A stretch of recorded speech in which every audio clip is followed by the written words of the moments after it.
Ngucanio gatagati ka andũ na nyamũ cia gĩthaka ikoretwo ikĩhĩrĩria o hĩndĩ matũra matiganĩte bũrũri-inĩ, nyamũ ici ikĩingĩra mĩgũnda ya arĩmi gwetha gĩa kũrĩa, ona gũtuĩka thirikari yugĩte nĩ ĩhotorete gwetha kĩhonia kĩa ngucanio ici. Minister wa ũgendi Penina Malonza augĩte thirikari nĩ igĩte keheri-inĩ kĩgĩna gĩa kũrĩha hathara andũ arĩa makorete ngero-inĩ cia nyamũ cia gĩthaka, akiuga thirikari ĩrabatara makĩria ma ciringi birioni 10 gũkinyanĩria mũbango ũyũ. Leo hii nikifanyiwa evaluation nitaambiwa nilipe bilioni 10 claims, ukiongezea zile za mwezi wa 6 mpaka mahali niko leo. Na lazima tutafute solution. Hatuwezi uliwa mtu wetu alafu tunakaa kilio ndio hiyo, tumepoteza mtu, hata pesa hatuoni. Jamani, si lazima tuwe na solution. Legacy atawachia watu wa Laikipia ni kuwaongezea community conservancies na ku-create models ya wildlife economy, sababu hii ni mahali ya kiangazi.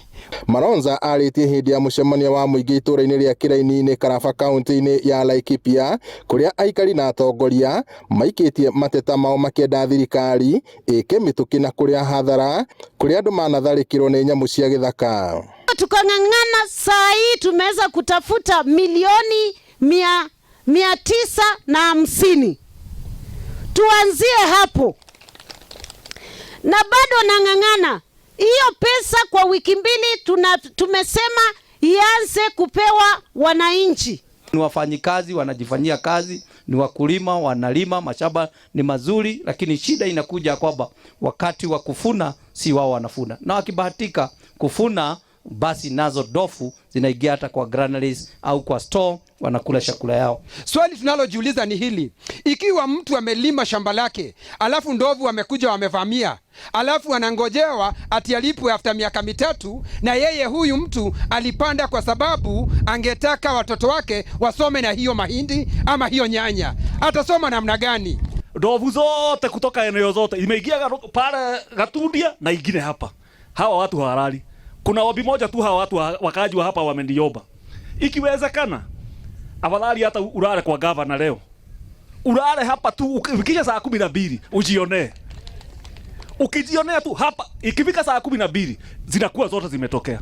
Minister ũyũ no athingatĩte andũ arĩa maikaraga hakuhĩ na mĩtitũ kũhĩmbĩria ũrĩmi wa njũkĩ, akiuga nĩ iteithagĩrĩria kũrigĩrĩria njogu na nyamũ ingĩ kuna, na oho makagunĩka makĩria na ũkĩ. Tumegundua njia ingine mzuri. Wakati tunaweka hiyo fence, tunaweka fence ingine inaitwa ya nyuki. Hiyo fence ikiwekwa hakuna ndovu atapenya. Na hiyo nyuki nayo tutatafuta asali tuuze. Hiyo si ni mzuri? Kahinda-inĩ rĩo kau, Malonza augĩte kũrĩ na mĩbango ya kwenja thiranga cia maĩ mĩtitũ-inĩ ĩtiganĩte, makĩria kũrĩa kũrĩ na nyamũ cia gĩthaka, itemi-inĩ rĩa gũteithĩrĩria kũnyihia tharĩkĩra cia nyamũ cia gĩthaka igĩetha maĩ. Thirikari ĩranĩire gũthomithia mũingĩ ũrĩa ũthĩnanagia na nyamũ cia gĩthaka ũrĩa mabatiĩ kũgunĩka nacio ithenya-inĩ rĩa gũciona ta thũ. Ngĩribotera Inooro TV kuma itũra rĩa Karaba, gũkũ nĩ kaunti-inĩ ya Laikipia, njĩtagwo Peter Mwangi.